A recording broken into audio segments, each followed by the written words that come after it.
called me a madman. And what I predicted came to pass. The Texas Rangers have officially won the World Series. Crazy statement coming out of my mouth, but it's the truth. And I kept the receipts because 8 months ago, no one believed in me when I uploaded this video right here, but someone did. And that someone was Samuel Patton 5148. Samuel had this to say about my video 8 months ago. When people talk about the Rangers offense, they act like it's just Seager and Semien. There's also Lowe, who won a Silver Slugger in 2022. Mitch, who has one Silver Slugger behind the plate. Adolis Garcia, who has 30 homer, 100 RBI guy. And number one prospect Josh Young at third base right now. They have a top 10 offense in baseball, and if the rotation stays healthy, they have a top 5 rotation in all of baseball. This guy knew something I didn't, or partially agreed with what I was saying 8 months ago, and I can confirm now that Samuel and I were on the right track. See, the Texas Rangers postseason has been nothing but insane statistics. To give you one right now, did you know that the Texas Rangers were 11-0 this postseason on the road? That is a crazy, absurd statistic that not many teams have ever done in all of postseason history. Also, did you know that Marcus Semien broke the all-time plate appearances record in the MLB this game? I bet you didn't. And a matter of fact, let me give you another one about this historic postseason. Nathan Eovaldi tied first place for the all-time record of wins in a postseason. He has a total of 5. Now, if that's not crazy enough, let's talk about the World Series MVP, Corey Seager, tying Mr. October for 2 World Series MVPs. Corey Seager, the guy that everyone did not expect to live up to his contract because the shift was a thing that was going crazy in 2022, went away in 2023, and with the shift gone, Corey Seager absolutely raked and came in clutch for so many games for the Texas Rangers this season, and his postseason numbers are nasty. Let me read you his postseason numbers at the moment. He had a .318 batting average with 21 hits, 6 homers, 12 RBIs, and 18 runs scored in 17 games. The dude had an OPS of 1.133. Corey Seager has potentially put up one of the best postseason offenses in a very, very long time in the MLB and has rightfully deserved his World Series MVP crown. Corey Seager was the heart and the cornerstone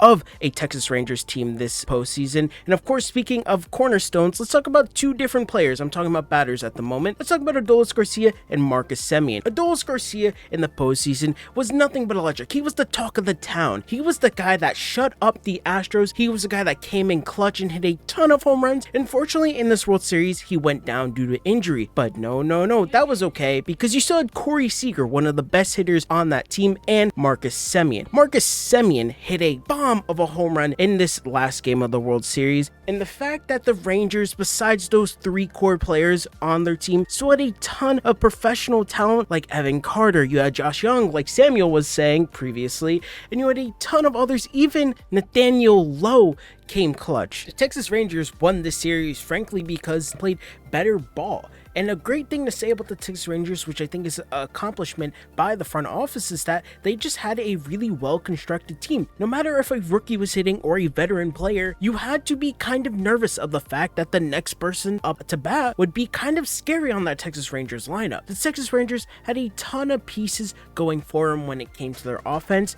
and I think in general was really constructed in a very nice way that just allowed the players to play the sport of baseball without a fear of not getting on base. And of course, a lot of the runs came from people like Corey Seager and names like that, but a lot of these people that may not get enough attention got on base in the first place to get these runs in to win them the series. I think a lot of this Texas Rangers offense comes down to a numbers game when it comes to on-base percentages and things of that nature. And I think that this series with the Diamondbacks, they just were outclassed, unfortunately. But I will like to say in Game 5 of this World Series, both teams had amazing pitching performances. Now, the Texas Rangers, rightfully so, outdueled a Zach Gallen with the fact that Nathan Eovaldi got out of a lot of escapes in this series. He walked a ton of people, but those walks didn't matter because he got the outs when it did matter. When those bases were loaded, he was locked in and loaded. And the bullpen in general for the Texas Rangers was ecstatic. Dude, the Diamondbacks pitched a good enough game, but unfortunately, that bullpen of the Diamondbacks failed while the Texas Rangers stood strong behind their starting pitcher, Nathan Eovaldi. Nathan Eovaldi had an okay game in his standards,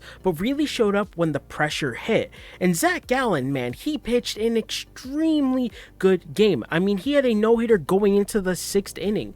Zach Gallen was pitching a gem of a game, matter of fact, and I think that this Diamondbacks offense really failed them in this scenario. Zach Gallen gave you what you wanted. There was no run scored till I believe the end of the 6th or beginning of the 7th inning. The Texas Rangers came up on top because their offense woke up, and a star like Corey Seager came up to bat. Not saying that the Diamondbacks don't have any stars, but Corey Seager got it going. And an all-star like Marcus Semien eventually concluded this World Series Game 5 and got them their first World Series ring. And I think this is a great time to say, if you're a Texas Rangers fan, you gotta be happy for the next coming years of your franchise. For the last 2 years, you guys have suffered with a team that may be in on the playoffs and may not be. You've had to deal with a lot of issues when it comes to producing young talent that is good enough for your team, or perhaps maybe even not having a good enough ball club to even perform like you expected. I think the Texas Rangers are in a great scenario, and that's a amazing accomplishment by the front office by going out and getting people like Marcus Semien and Corey Seager in the offseason, and of course building a rotation in 2023. And when injuries did happening at this trade deadline, you had Jacob DeGrom out, you went out and got a bunch of pitchers like Jordan Montgomery. That was amazing for this Texas Rangers roster. I am so happy for Monty from being a Yankees fan, and honestly just having that joy of seeing one of my players I watched a ton get a World Series ring and be really, really good for another team. Montgomery was an amazing trade for the Texas Rangers, and I think a lot of people are going to kind of miss the aspect of what the Rangers did with the rotation. A lot of people didn't expect Nathan Eovaldi to be that good for the next foreseeable future. People thought he would regress after kind of a weird year with the Sox, but Eovaldi had a decent year and had an amazing postseason. The Texas Rangers had so much perfectness going for them that I just can't express it all in a matter of a few minutes after seeing the Rangers pick up their first World Series. I am excited as a baseball fan, and it's kind of sad to say that the season is over, but that just means the offseason is going to be even better, because let's see, maybe this Rangers team goes out and get another big free agent.